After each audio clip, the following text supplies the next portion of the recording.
Dave and Darren's Top 5 Things podcast. You've already done the hardest part, and that's downloading it. Whether you set a subscription for it, and if you have, thanks for doing that. Or maybe you're just listening to it by chance on the website here. No matter what, we're glad that you're here for the Top 5 Things. My name is Dave, and this is my partner, Darren. Hello there, Darren. The Top 5 Things podcast brought to you by Nature's Treatment of Illinois. They've got two locations, the one that's in Milan and also the one that's in Galesburg. And now both of those are open 7 days a week. The Milan store offers both medicinal and recreational. Galesburg is recreational only. Make sure you sign up for the newsletter and connect with Nature's Treatment on Twitter and also Instagram. We'll begin with number one. Number one. Number one. An Indian man who rented deadly cobras to kill his wife as she slept. Oh, very elapid. Found guilty. Rented the cobras while she slept so that he could steal her gold jewelry and marry another woman. Where did you get these snakes? A1 Cobra. Why buy a cobra when you can rent? Exactly. Come on down. Come on down, friends. Come on down to Snake Buster. And Bang, bang, that's hot. have you ever wanted a cobra, but just for a little bit? Hi, friends. Welcome to Timeshare Cobra. If I can't get you out of your Cobra timeshare, we don't get paid. This incident happened in the Kolam district of the Kerala state over in India last year in May. One P. Suraj hired two snakes through a snake catcher named Suresh Snake handler. and then unleashed him on his wife, Uthra. This happened twice in the span of a few months with the intent to murder her. Yeah, those Cobras didn't take. I'm going to need them again. I'd need to rent those cobras again. The first time. Oh, what? Didn't they get the job done? No, No, they they didn't. You know what? We're going to comp you. You'll be getting a Yelp review that you don't care for. Well, how about we comp you? Snakebuster was willing to work with me. Rented the snakes for reasons. Snake's not able to get the job done. And now I'm back to living the life I want to. Thanks, Snake Buster. Suresh admitted to providing Suraj with the reptiles, even training him how to handle the cobras. On May 6th of last year, while Uthra was asleep, Suraj allegedly threw the cobra on her bed and provoked it to bite her twice. Hey, bite her. Get her, boy. Get her. Just the fact that it's in bed isn't enough. Aren't you going to wake her up with that sort of talk? Trying to sleep and your husband's like, bite her. Bite her, boy. Get her good. Let that venom out of your teeth there, your fangs. Uthra suffered the venomous bite while she was undergoing treatment for another snake bite from a viper that she suffered in March. I apologize for calling them teeth. I know they're fangs. Go, boy. So wait a minute. Sit down, puppy. Wait a minute. She's in bed recovering from a snake bite that happened in March. Yeah. So, listen, I got the snake, and it did the job, but It's not venomous enough. the venom wasn't enough. You got anything a little bit more powerful? You got like a cobra that'll, really pack a punch? Because right now, this last viper I rented, quite frankly, left me wanting. Uthra's dad here saying, I'm happy finally my daughter got justice. We expect maximum punishment for Suraj. We pray no other parents should undergo our experience. Well, I would hope not. Yeah, no, when you give your little girl away, you hope that she doesn't end up with that somebody who's throwing rented snakes at her for crying out going loud. to turn on her with rented snakes. I don't know. I don't know how you people do it. I don't know how you parents do it, how you make it through. You walk really your little don't. girl down the aisle and you think, I hope he's a good man. I hope he's not going to I know he's not. rent snakes. No eyewitness or direct circumstantial evidence was obtained in the case. However, investigators relied on scientific and technical evidence and reportedly conducted a test with a snake to show the difference between natural and induced bite marks. They can tell looking at the bite mark whether or not it was the snake's idea that to it bite was you. provoked. This snake wanted nothing to do with Uthra. He was provoked into doing it. Ordered. They say in natural accidental bite marks, they spread from 1.7 to 1.8 centimeters, but in Uthra's case, it was 2.3 to 2.8. That shows pressure was induced on the cobra. That's not fair to the cobra either, is it? I'm under a lot of pressure as it is, man. When the autopsy of the dead reptile used in the crime was conducted, it was found that the snake was starved for a week to make it more aggressive. Traces of sleeping pills were also found in her system, the deceased's. After Suraj was questioned regarding the incident, he later admitted to having mixed sleeping pills in her juice the day before she was bitten. So you starve the cobra to make it hungry or to make it mean? Because it's not like snakes don't bite us because they're trying to eat us. Yeah, I don't think they're trying to swallow us. No. Suraj, arrested on charges of murdering his wife, while his parents and sister were also charged with dowry harassment and destruction of evidence. When are we going to get those goats? Incident came to life in May of last year after Uthra's Where's our parents goats, see? filed a police complaint 2 days after her death, alleging that Suraj and his family members were harassing their daughter for more dowry, even though they gave 90 sovereigns of gold, which works out to like more than $6,500. They also gave a car to this guy. So that's that whole thing too with that dowry system. You gotta pay someone to take your daughter and they can throw snakes at her? No thanks. This guy now being Siraj found guilty under the Indian Penal Code, Sections 302, murder, Section 307, attempt to murder, Section 328, causing hurt by poison, and Section 201, causing the disappearance of evidence. They say this is the rarest of rare crimes, and they're asking that Siraj be given the death penalty as a result of it. By snake. Yeah, if they don't kill him by snake, what are we doing here? And I'm not suggesting that the government of India get in the business of having snakes. You can rent them. Just go down to A1 snake. Family Snake. A1 cobra. Go to Hogan's Snake Rental. Get yourself a snake. Family cobra.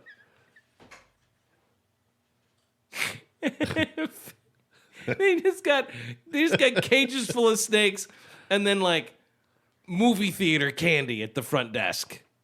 Oh, you getting some snakes? Oh yeah, these are some good snakes. When you're done with the snake, if you don't have to even really come into the store, you can just put it in the slot. Or turn it in the slot. Please be kind and rewind the cobra. There is a fee if you return the cobra uncoiled. All right, I see you've got a couple of pit vipers here. I'm looking at your account. There is a late fee. Apparently, you had a boa constrictor that you kept 3 days later. No, I didn't. I never had a boa constrictor. Well, I mean, it just says here on the screen that you had a boa constrictor for 3 days. This would have been in March of last year? Never Does that ring a had a bell? boa constrictor. Okay, well, the fine is a couple sovereigns of gold and a used car. I'm not paying that. Well, we're not going to be allowed to let you take the snakes then. Tell you what, I will take... Let me talk to my manager. I can take these late fees off, but I am going to need you to buy some milk duds. Will you work with me on this? Maybe some gummy camis and some microwave popcorn. Some Swedish fish. Yeah. Come on. Help me out. Help me out here. I I work in a snake rental place. Let me help. Help me help you. Right? Oh, by the way, my manager in the back room is just another snake. It's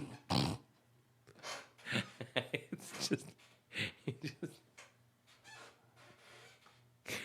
Yeah, I'm the only person here. The rest of Yeah, literally. It's just the owner of this place is a snake. literally. I'm not saying it. I'm not disparaging the gentleman's character. I'm telling you, I work with snakes. I'm going out of my mind. Tell you what, the Christmas party was something. Two. You watch a lot of soap operas when you were younger? I watched one as a young person for a few years. Like in college or post no, college? it was I maybe preteen. Okay. We watched a lot of Days of Our Lives in college, and then What were you supposed to be doing? I mentioned studying or Yeah. something, or having a life. Yeah, no, that was a big thing watching Days, and then because of the hours that we kept, when I first met you, you were doing overnights, I was doing nights. When you're up in the middle of the night, and then you get up later on, and soap operas are really the only thing that are on TV before you go to work sometimes. So I would spend some time watching Days. When I first moved to the Quad Cities, spent a lot of time watching I remember Days. the sales staff at the old place that they would watch. Yeah, for lunch, we'd turn Days on. That's right. Oh, okay, lunch. That's right. And I was all in, mainly because I was fascinated with Carrie Brady, the Carrie Brady character. She was going to be a face of the 90s, but then she walked into an acid attack that was meant for her boyfriend, Austin. And it scarred her. And In real life? No. This was in Salem. This is a fictional character. Okay, good. Her boyfriend Austin was a prize fighter, bit of a bad boy, and of course her sister Sammy was always up to trouble. But yeah, there was supposed to be an acid attack on Austin, and Carrie stepped in the way of it and burnt her beautiful face. Spent a lot of time watching Days, particularly the summer of 1995 when I first moved to the Quad Cities. I was all in. I would watch it every day for whatever. Committed to it. Well, I didn't have a lot else going on, right? I mean, I just moved to a town where I didn't know anybody. I was working at night, and the afternoons were spent watching Days of Our Lives. For that hour, I was all in until things got so ridiculous that I had to decide to do something else with What that was hour. the name of the show that was like supernatural? That was Passions. Passions. Yeah. And what was the gimmick there? Well, there was a doll that came to a life. doll. Yeah. That's great. Timmy the doll would come to life. Timmy? I think that was the name of the doll. Timmy. That's marvelous. Yeah.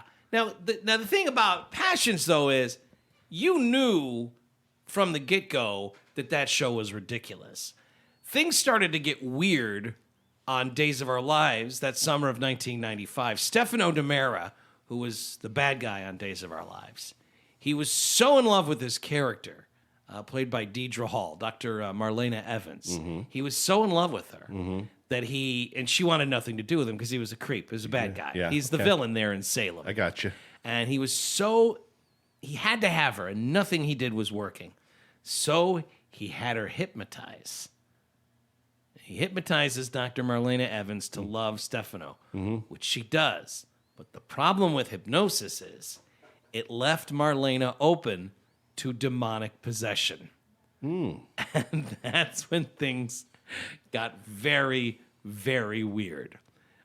She was in 1994 possessed by a demon for a good portion of the show. And it was weird, man. It got real weird. Oh, sure. Oh, yeah. She looks possessed. She was. She had the whole thing going on, and it was So it then was very much Who possessed her? the devil. The devil did. The devil himself. Because of the Possessed. hypnosis. Yes. Does the devil do that a lot? Does the devil wait on people who are hypnotized? That's how he gets you, apparently. Oh, okay. Apparently, because she was hypnotized, that somehow left her. Susceptible. She was featured in a supernatural possession storyline. The Exorcist would have been 25 years old at the time that they were Sure. doing this. She was possessed by the devil, and John Black, one of her old lovers, who for some reason was a priest at the time, Well, that's convenient. he was forced to perform an emergency exorcism. Thank goodness. Yeah, it was weird, man. And it was so weird that I, as someone who had invested a lot of time in You had days to of our check lives, out. I said, I can't do this this. anymore. I can't do this anymore. The hypnotism led her open to possession, and then she became possessed by Satan. And a lot of people checked out. I mean, there are a lot of people who, when you talk about Days of Our Lives, will say, "Yeah, That's when it ended. when Marlena got possessed by the devil, that's when I had to say no." Is it thanks. still that crazy now? Is there still a lot of possession? So, Deidre Hall, who has played Dr. Marlena Evans on and off since 1976, was on the Kelly Clarkson show the other day. And they were talking about how Marlena was possessed by the devil, Yeah. 25 years ago, whatever it was. And she says they're going to do it again. So she's still on the show? Yes. Yes. She's been playing this role since 1976. So that's the sort of thing you can slip back into? Apparently, she's getting possessed by the devil again. She says that the storyline will go all the way through Christmas. And they just finished a huge Christmas show that involves the possession. So Marlena's going to be possessed by the devil up until Christmas, and then somehow Christmas will cure her of her demonic possession. It's a Christmas miracle.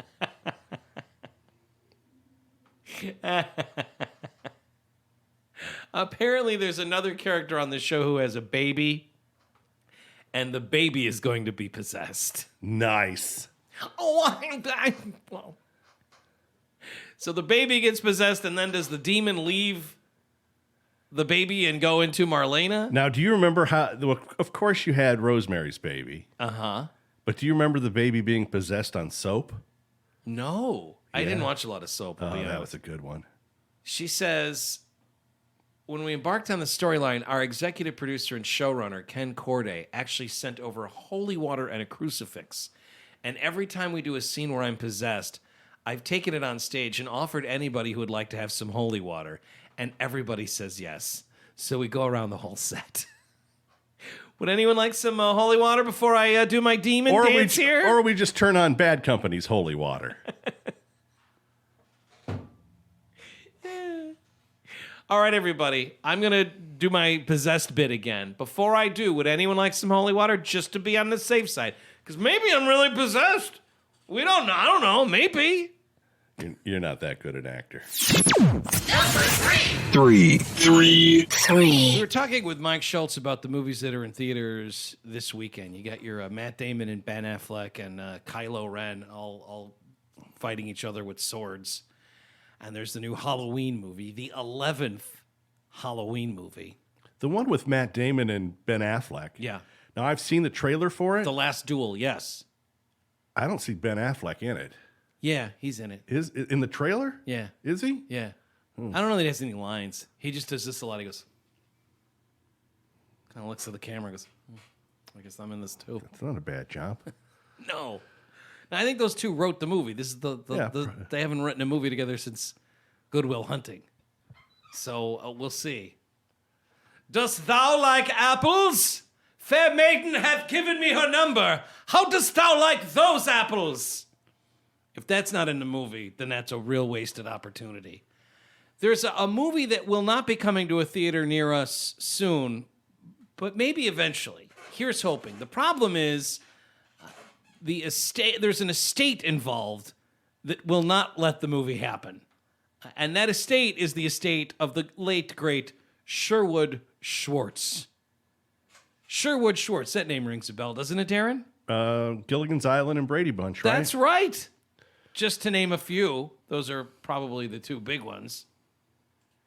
Charlie Kaufman is a screenwriter and a director, kind of a weirdo, right? He does all kinds of really weird movies. He wrote a screenplay, and James Gunn, the director behind Guardians of the Galaxy, wants to direct it. And the pitch is this, and this is something they've been working on since the late 90s. James Gunn tweeting, true story, in the late 90s, screenwriting goat Charlie Kaufman pitched a movie version of Gilligan's Island where the islanders, starving and desperate, started killing and eating each other. Warner Brothers wanted to do it, but Sherwood Schwartz, the creator, said no way. After Guardians of the Galaxy, I tried to resurrect the idea and wanted to direct it. It seemed Warner wanted to do it, and Charlie Kaufman wanted to do it, but this time the estate of the late Sherwood Schwartz nixed it. Well, I always thought it'd be interesting if you had an episode of, or a season of Survivor. Yeah. Where people are leaving the island. Yeah. But one of the people on the island is putting on quite a bit of weight. Everyone else is losing weight. And leaving the island, and not so fast. This does sound like an idea you have shared before. But with this, it would be like Gilligan and the skipper are going to eat Ginger. Day one. Who would you eat first? He also he created Gilligan's Island and the Brady Bunch. Also created a show called It's About Time and Dusty's Trail. And then that was it as far as things that he created. But Gilligan's Island and the Brady Bunch, not too shabby. Sure. He also had a pilot called The Invisible Woman, starring Bob Denver and Harvey Korman. Oh my God, I would love to watch that. Please, somebody show us that pilot. Bob Denver and Harvey Korman talking to a woman that we can't see? That's great. Alexander Hamilton stars as Sandy Martinson, and Bob Denver is her scientist uncle, Dr. Dudley Plunkett. Wow. I guess they made a movie to go to series, and the movie aired once in 1983 and then was never heard of 83? again. Yeah. Yeah. Also in the show, let's see, Garrett Morris, George Gobel, Ron Palillo. That's right, Horseshack. Wow.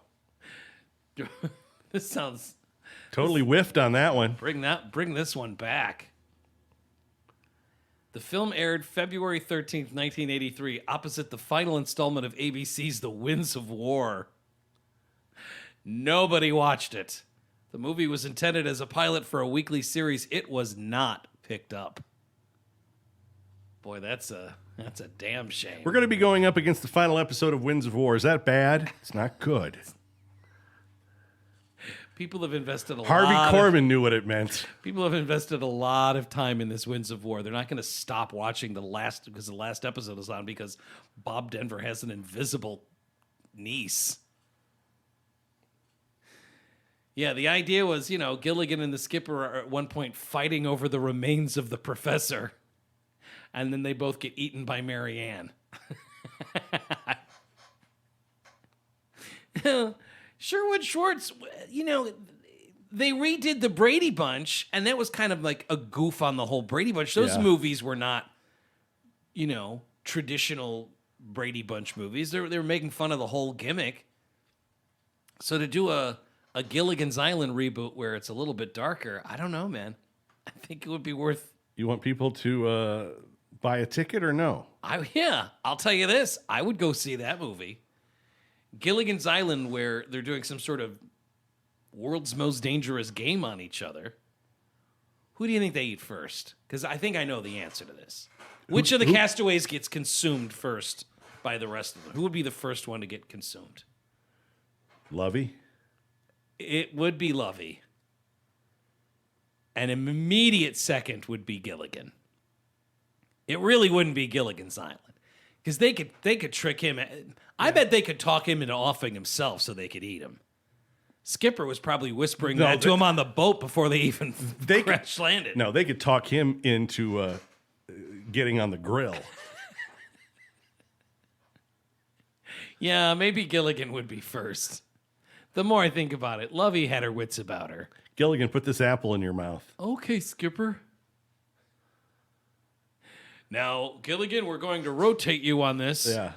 Just hang on. This is to get the radio working. Oh, okay, Professor. Yeah. Don't mind all this butter.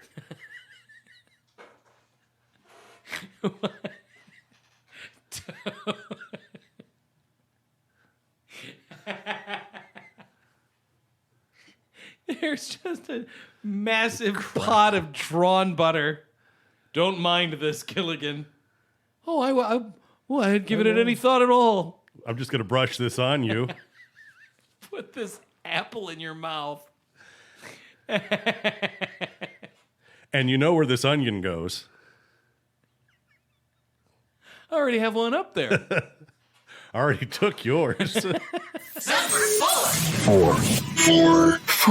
In Japan, they're using rock music to educate people about bear safety. In what way? Japanese prefecture government attempting to educate the public about bear safety with a rock song that's just jam-packed with helpful tips. The Iwate prefecture government responded to a spike in bear sightings by commissioning a song from songwriter Karo Todu and singer Yuzen Taguchi, ages 61 and 69 dudes. Couldn't they have just 69, dude! Yes. couldn't they have just used the theme song to BJ and the Bear? I know that show was a big hit in Japan. The song begins, "So you think bear cubs are cute? Discard that naive way of thinking. Nearby that cub is a parent bear, and it'll suddenly attack you." There are other tips, including never turn your back and run away, and trying to play dead doesn't work. So run, baby, run. The song will be played, it says here, at roadside shopping centers and other strategic locations through the end of the month. Are people grabbing bear cubs? I still don't know how they get bears in Japan. It's an island nation. How does that work? How did bears get to Japan in the first place? Apparently they got a real bear problem there. And they're trying to, again, with these helpful tips, educate people about bear safety. I can't imagine somebody would run into a bear Oh, I gotta have him. and think, I want to play with it. Although we did play that audio No, I earlier know someone who would. of some idiot that was thought it'd be a good idea to get cuddly with a warthog. I think a baby bear would make a lot more sense to play with than, say, a full-grown warthog. But yeah, you try and touch a bear, that's not a good idea. What the hell you call that? Hey, what a stupid call that was. Come on, let's go, you guys. Jeez, brother. Yeah, Don't touch me. it's a rock. This suit is as toxic as it can be to begin with. Don't touch it, it'll fall apart. Roar, roar, roar. It's. They hope that the song will educate people. Please. Bears are common across Japan and regularly spark frantic hunts when they go into town, where they have attacked and even killed some of the Japanese residents. Track was written and performed by a bunch of rockers in their 60s. It's frightening, according to Yuzen Taguchi. It's frightening when one just appears before you. You want to run away, but my grandparents told me years ago that if you ever encounter a bear, don't turn around. Just back away slowly. I was taught that rural knowledge that comes from coexisting with bears when I was a kid. There were more than 3,300 bear sightings in this prefecture of Japan just last year. Again, authorities hope that the song, which is playing at local roadside shopping centers, will educate people. It was originally written as a blues number, but then they gave it an up-tempo rock twist. And I don't think the blues is going to do it. this isn't working. We got to rock this thing out, man. If we're going to get people aware of bear attacks and what to do and what not to do, man, we have got to. Got to get the kids on board. I hope that our rocking against bears will reach the right ears, man. The power of rock and roll to help people not touch bears, man. That's what we're hoping for. You're at a roadside shopping center there in Japan, and you hear in the distance someone telling you not to touch a bear. I just wanted to stop and use the restroom. I'm sorry. I just wanted to get a cup of coffee. I promise I won't touch the bears. Can I go now? No. Listen to the whole song. These guys worked really hard. You know, the thing is, it was originally a song about, it was like more of a blues number. But they thought, don't care. No, you're going to listen to the whole thing. These bears, this bear rock song was written with you in mind. Please listen to the words. A lot of times we like to rock out for fun, but this is rock with a message, man. We're serious. This is our job. We're in our 60s, and we really hope that this rock song will... This is the first gig we've had since the 80s, man. No doubt. Just sit down and shut up and listen. So here again, the lyrics are, so you think bear cubs are cute. Discard that naive way of thinking. Nearby that cub is a parent bear, and it'll subtly attack you. Roar, roar, roar, roar, roar, roar. It'll suddenly attack you. Can't argue with the lyrics, man. I mean, that's just good writing. Cuts to the chase. Hey, man. Can rock and roll save just one person? Here's hoping. The ride ain't free.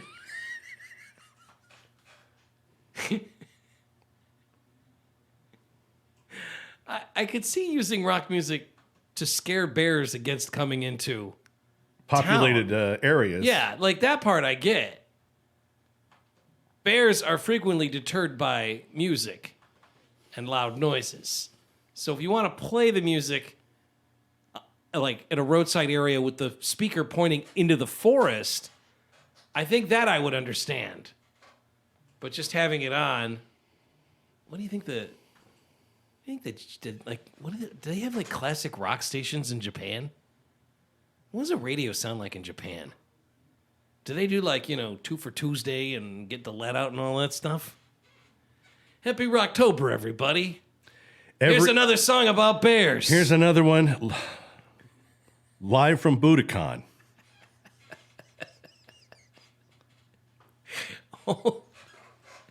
Everything's live from Budokan.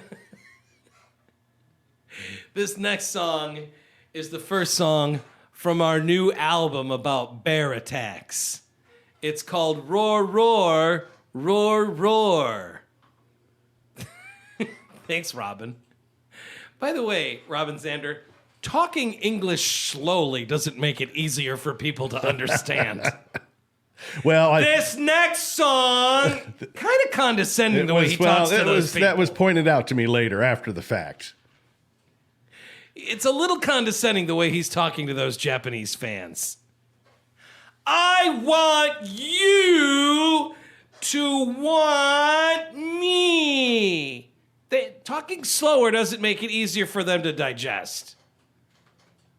These people have enough on their minds with the constant bear attacks, and they got you up there just making a fool of yourself. Is called I Want You to Want Me.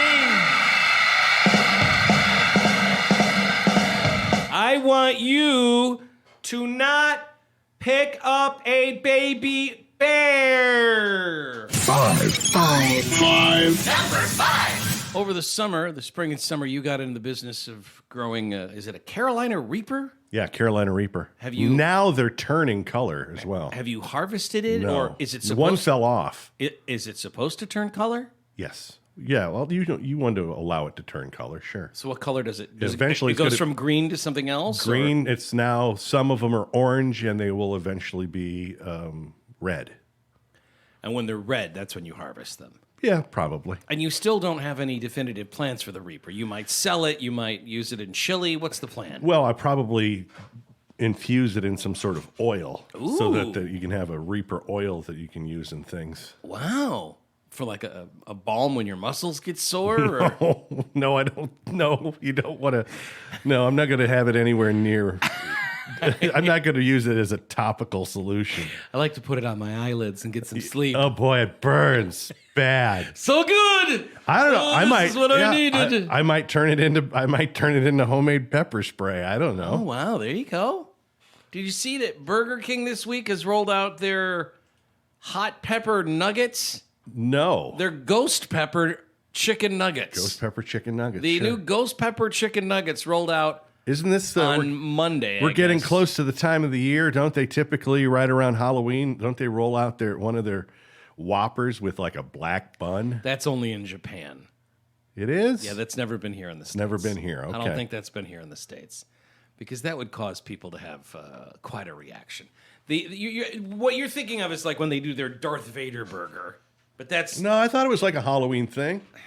really. Yeah. I think that was only in Japan that they did the You black sure about bun that? gimmick. Yeah, They didn't do that here in the States, did they? I think they might have. Oh, wow, that looks. It looks black, the Halloween Whopper, but then it turns green once it's inside you. Ugh. Yeah, They had to warn people about that. Yeah, don't forget that. Yeah, So that did come out here in the States, huh? yeah. Oh boy, the Halloween Whopper had an odd effect on people's intestines. The food coloring used to turn the bun black was turning people's insides green. Mm-hmm. Yeah, the Halloween Whopper. Oh, I thought that was only in Japan, but I guess they did do it here. They haven't done that they haven't done that since 2015, I think. Oh, okay. Yeah, and it also had A1 sauce baked into the bun. Nice. Yeah, maybe nice. Well, this whole idea of ghost peppers being used in chicken nuggets has me intrigued, and I don't know what to think about it. I wonder if it's any good, and then I remember we've got a friend who will help us figure these things out. Hello, everyone. This is... What's the name of the segment again, Darren? Food review. Review of the week. No, I don't know. It's the report Running of the on week. empty. Running on empty. It's the report of the week, running on empty. Food Review. Review. Hello, everyone. This is Running on Empty Food Review. Well, hello, ladies, gentlemen, and everyone watching. Welcome one I and all. still need someone to explain to me how this kid is this skinny, eating all of this garbage. Are Does his eyes turning white? I think they are. The actual. I think you're right. There's something going on there. This newest edition of the Running on Empty Food Review series. I'm your host, the Report of the Week. Thank you for checking in. Well, here we are. A new review in what may quite possibly be the most intense video I've ever done. Oh, and you can tell, too. You're on the edge of your seat, aren't you? I think you've heard of spicy food, right? That's the concept of Yes, we've an heard of item that. which Being you can spicy. consume, upon which You're aware what words are, right? Before I can eat these spicy nuggets, everyone understands what language is, correct? in both the literal and metaphorical sense, in every conceivable way. And that's what spicy food is supposed to be. Of course, there's a hierarchy, though, right? You have spicy ketchup, and then you have black pepper, and then you have jalapeno pepper, which, up until around 2012, that was supposed to be the hottest pepper in the world. I don't think that's Yeah, I correct. couldn't even... You're giving bad information. Disinformation. Spice. Honestly, though, there's not a lot to say about these nuggets. They're just supposed to be the regular chicken nuggets, just extra spicy, some ghost pepper on it, maybe mixed in, and that's what it is. Eat all of them real fast. Well, I went ahead with the 4-piece today because I just wasn't feeling very, didn't have too ravenous an appetite. You can see, though, all right, you can see there's the Burger King name in As you can see, ladies and gentlemen, I have got the... Oh, no. Oh, no. Oh, no. Oh, no. Here he is showing the logo. I think he's very confused about something. No. All right. You can see there's the Burger King name in between the two orange half moons right there. No, those are buns. He doesn't know that Burger King's logo is a burger? That's a burger. There's two half moons here, as you can see from the logo. Yeah. And he doesn't understand what the logo is. All right, let's see what he thinks of it.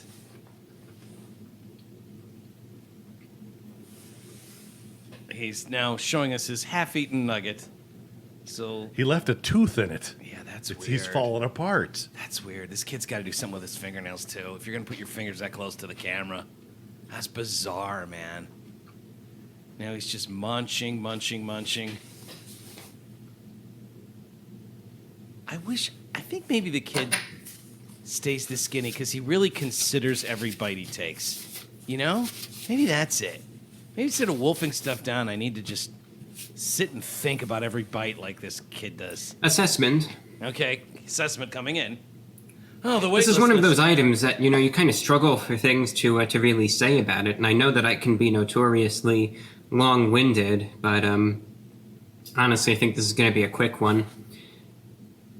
There's a little bit of spice to it, but it's not bad at all. I mean, I'll tell you what. I think back to the spiciest wings that I ever had. Now, I know that these are nuggets and these are, nuggets, wings, etc. But in terms of spicy sauces, I remember there was this regional chain up north, and it was called Planet Wings, and they had these really, really spicy wings. And of course, they were the hottest on the menu. When I tried them out, the spice was immediate, and the real hot stuff, I mean, it hits you on a whole nother level. Unlike any sort of I ended up in the spicy emergency room. nugget. It was so spicy I had to move down south here to Florida just to recuperate. I found myself passed out in a garden one time, and I woke up and just started grazing on fresh jalapenos. Which up until 2012 were the hottest thing on earth. Other reviews are saying that they're fine, but they can cause heartburn. That's basically it. It's just basically Burger King nuggets with a little bit of Well, kick I to mean, them. Burger King's nuggets are going to cause heartburn anyway. Is it all over, Rock? I guess so. I didn't think it'd be like this. That's going to do it for Dave and Darren's top 5 things. Thanks so much for listening. We'll have another one for you, we hope, relatively soon. This podcast was brought to you by Nature's Treatment of Illinois, where their goal is to fully understand their clients' needs physically, mentally, and emotionally, because they know it's not easy to live with a chronic illness. They're experienced wellness consultants. They will sit down with you and discuss what options work best to make you feel more comfortable. Frequently asked questions are answered at the website, and that's ntillinois.com. Until we get a chance to do another one of these for you, thanks for listening. Hang loose, kooks. And you stay classy and safe, Quad Cities. Come on, Quad Cities, represent. This is for the Quad Cities record spot. Davenport, yeah, we keeping it locked. Rock out, come on, and it just don't stop. East Moline, yeah, they keeping it hot. Peace out.